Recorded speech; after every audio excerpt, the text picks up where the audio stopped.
Welcome to SVG-TV News for Wednesday, January 16, 2019. I am Rochelle Baptiste with the details. St. Vincent and the Grenadines has seen an increase in the number of persons reporting symptoms of viral gastroenteritis through the national surveillance system. This has been noted in a news release issued today by the Ministry of Health, Wellness and the Environment. The ministry said gastroenteritis is a condition characterized by the inflammation of the stomach and intestines, and it can be caused by infection with bacteria, parasites or viruses. Symptoms, the ministry said, usually appear 12 to 48 hours following infection and generally last for 1 to 3 days. The symptoms include vomiting, nausea, diarrhea and stomach cramping. Other symptoms may include low-grade fever, chills, headache, muscles and fatigue. The ministry said to decrease a person's chances of contracting or spreading the virus, it is important to practice good hand washing and practice such as washing one's hand with soap and running water, especially after using the restroom, changing diapers before eating and before preparing food.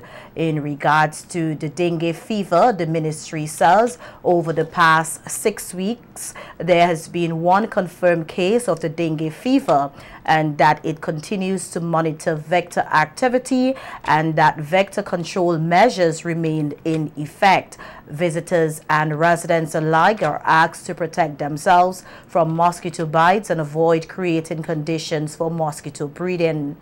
While influenza A, the H1N1 or swine flu, is endemic to St. Vincent and the Grenadines, the ministry says no confirmed cases have been reported during the last 6 weeks.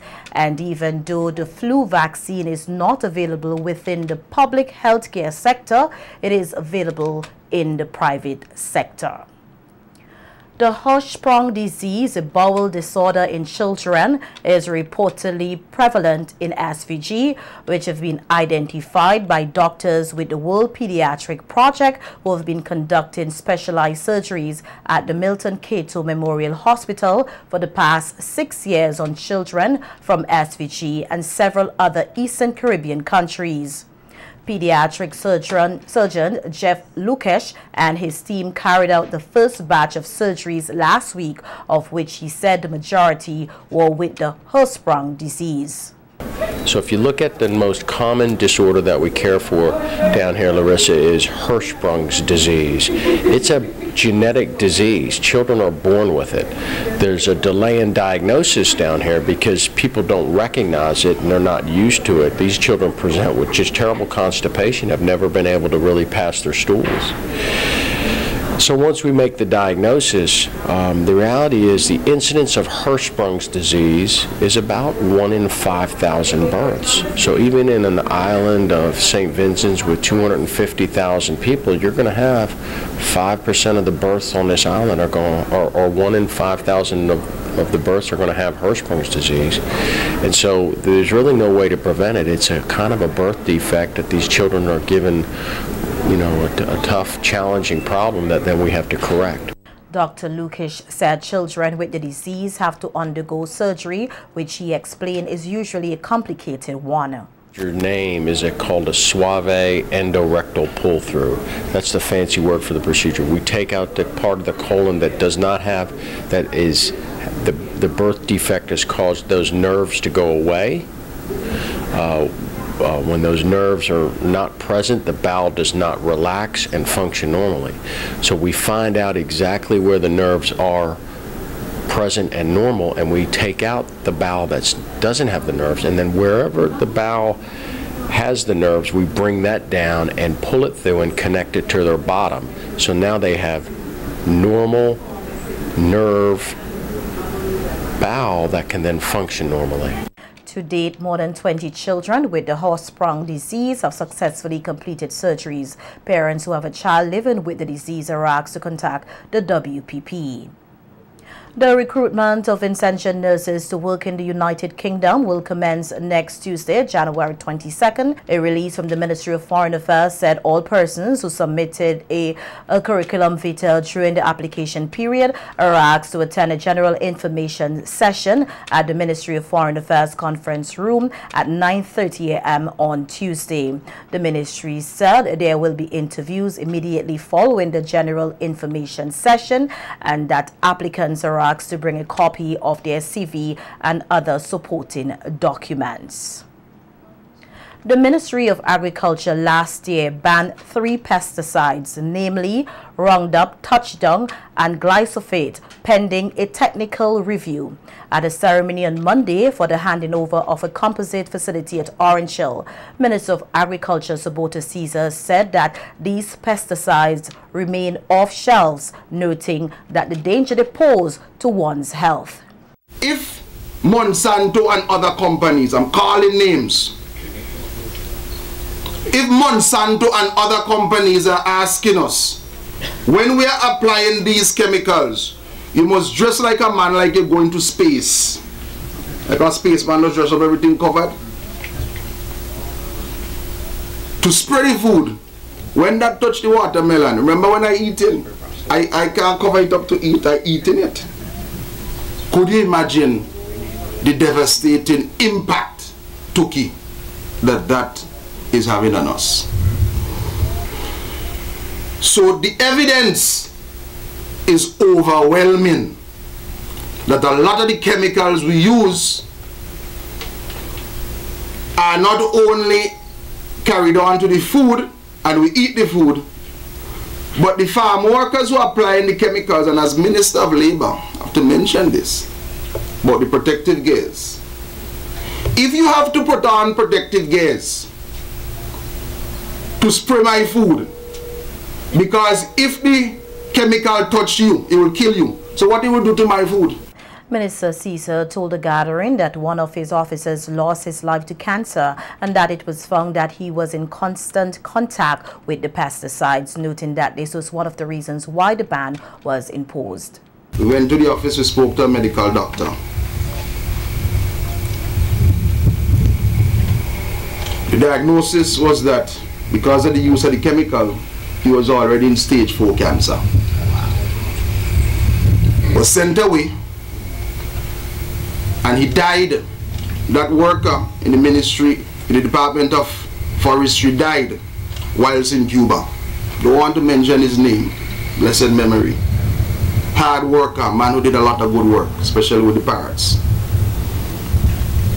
So when I saw the news release about the man in America who was making the lawsuit, I could recognize the same skin discoloration.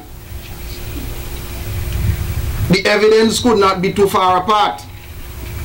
And he sued for 280 something million US dollars, and it boiled down to I think 70 something million US dollars, and he won the case. A technical committee was established to look into the harmful effects of these pesticides, and Minister Caesar said he expects the report to be made available soon. Farmers and other persons who use any form of pesticides are asked to always use protective gear. In other news, the country's tourism and e-governance services will be boosted from an increased bandwidth that will start full streaming this year. This was stated by Deputy Director in the Ministry of Finance, Marcel Edwards-John, at the first public consultation and stakeholders discussion at the Methodist Church Hall on Monday on the fiber optic cable project being undertaken by telecommunications company Digicel and the Caribbean Communications Infrastructure Program, CARSIP. The fiber optic cable is expected to link mainland St. Vincent with Grenada and the 5 Grenadine islands, namely Bequia, Mustique, Canouan, Union Island, and Carriacou. Edwards-John said despite their small population, the Grenadine islands attracts more tourists than mainland St. Vincent, hence the need to upgrade the internet services on these islands. The system will also, on completion, meet the growing demands for broadband services as a result of increasing backhaul requirements of 4G and the ever-increasing bandwidth demands from residents, business communities, governments, and visitors to our shores. Based on the last population census 2012, the Grenadines has a population of approximately 16,000 persons. Importantly as well, with the Grenadines being tourism-oriented, the undersea system is expected to enhance the competitiveness of this segment of our tourism product. Increasingly, visitors expect broadband communication to be comparable with the services available at home. Traveling from the Grenadines and other communities to transact business with government will also be a thing of the past with improved internet service. There is demand for e-government applications that will eliminate the need to physically come to Kingstown for passport, licenses, birth certificates, and other such services. Now, it is expected that this infrastructure that we're here to talk about today will create and enable an environment that will facilitate the delivery of more easily accessible services, particularly to persons living in the Grenadines. At Monday's discussion, persons were given the opportunity to share their grievances with their internet services, which the CASIP project coordinator said they will note and seek to address. There is a process where we will establish so that persons can able to lodge their grievance, whether issue, concern, or problem that, or whatever claim that a person may have. There is a process that we will put in place where you can able to lodge those complaints. Now, the Government of St. Vincent and Grenadines recognizes the importance of the GRM as an integral tool to be used during the implementation of this project. Of course, this is an element of good governance, and it is really to educate the public about their legal rights and avenues for redress. We are in the process of establishing the document. It is a collaboration team between the government and Digicel, and when that document is completed, it will be made available publicly so that you will know exactly what is the process to follow. Leader of the opposition New Democratic Party, Dr. Godwin Friday, said the party in the coming weeks and months will intensify its community outreach as they get ready for the next general elections due in 2020. What we have done in the past is basically to go out and meet people. We continue that process. There will be more activities. There will be public meetings. There will be town hall meetings. We are going to raise the profile of the party as we get closer towards elections. You will see us, you know, in 2018, we haven't been sitting on our hands. We've been very active in terms of the kinds of activities we've done in the community. We've had some historic activities. We've had consultations with young people. We've had the walks from North and North Leeward and North Windward to Kingstown to dramatize the issues of unemployment and crime in the country. Those issues continue to plague St. Vincent and the Grenadines. They haven't gone away, and in fact, they've gotten worse. Dr. Friday said that based on the feedback they are getting from the public, they are optimistic going into the elections. Confident of that. More and more people in this country are seeing that it is time for a change of government. The government that we have in place now, they are simply too arrogant. They are too self-assured that somehow, not only that they have, you know, that they feel that they have won the support of the people, but that they're entitled to it. That, you know, that there's no, that the people have no choice otherwise. But I believe that the people of this country will speak very loudly as soon as they get a chance to do so, and we urge them to start speaking now, because democracy is not just a matter of putting a vote every 5 years on a piece of paper. It's about being actively involved in the process to change conditions, and if you can't change conditions, you change government. Recently, a party supporter made a post on the social media site Facebook that if the party loses the next general election, it will become obsolete. Responding to this, Dr. Friday said they do not view the comments as negative, noting that they know they have to do better. People perhaps may think that it's meant as a negative. I think what she's basically urging is that we all be very vigilant and be active in promoting the cause of the New Democratic Party, because it's vital for the country that there's a change in government. And that message I agree with, is that it is vital that there's a change in government, because the people in this country have had enough. You know, taxation increases every last 3 budgets. You know, you've had increases in VAT, and you can't see where the relief is coming from. And hope is really what inspires people to make change. And I think the people in this country, they are looking towards the New Democratic Party to provide that leadership. They're looking to me to provide that leadership, and I intend to do so, because it is too important for our country, for people, especially the young people, to feel that somehow, you know, the circumstances are such that they have to either leave the country to get ahead, or that participating in the process doesn't bring about change. The process of acquiring an education more than 3 decades ago is totally different to that of today's generation. This is the testament of some former students of the Barley Secondary School who shared their experiences with the current student body so as to give them a better understanding and for them to have a greater appreciation of the education that is now being afforded to them. The activity was part of the school's 48th anniversary celebration. So he was coming from the southern arm end, and I was coming from the northern end of Spring Village. He was coming from Layu, I was coming from Spring Village. And I had to walk too, because Mr. Dixon was the father of Alston Trico Anderson. Mr. Dixon was down more than up, and we have to walk.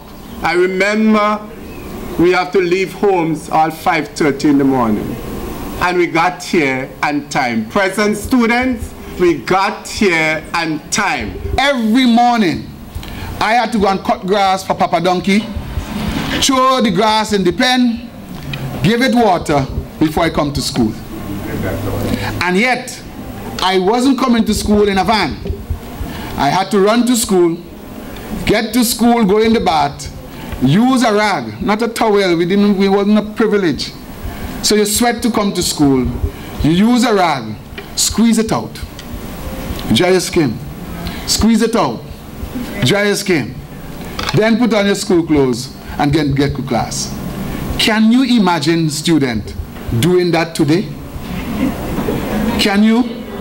And still, when people like me get below 80% in any subject, I had to stand up for the rest of the class because a teacher named Paul Roberts will say, you didn't do good enough, stand up. And they had, after 3 years, you know, after just 3 years, I say 2.5 years, persons were able to pass CXC. With at least somebody got 3 subjects, others got 2 and 1. And I remember persons who passed in that first batch went back and taught at the Barley Secondary School as a reward and as a motivation for other students then, which was such a great thing. The former students said had it not been for a sound education, they would not be living comfortable lives. They further told the students that there is no excuse not to have a proper education. For you to achieve much, I want for all of you students, from the youngest to the oldest, from the ones in Form 1 to the ones in Form 5, to embrace hard work, to embrace smart work, and to embrace challenging work. Opportunities that are before us to chart a way forward, a positive way forward for our many students. As much as we might be tempted to describe them as being rude and otherwise, they are crying for discipline. The Barley Secondary School has produced top students who now hold prominent positions in society.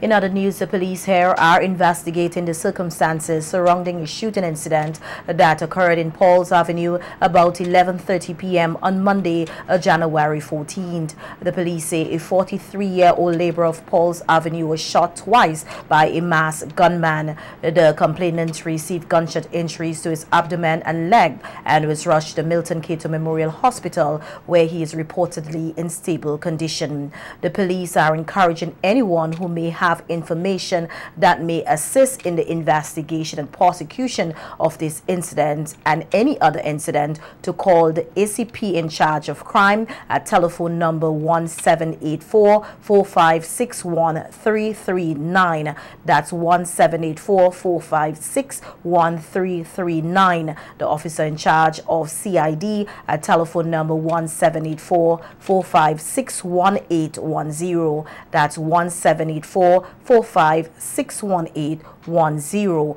or any police station.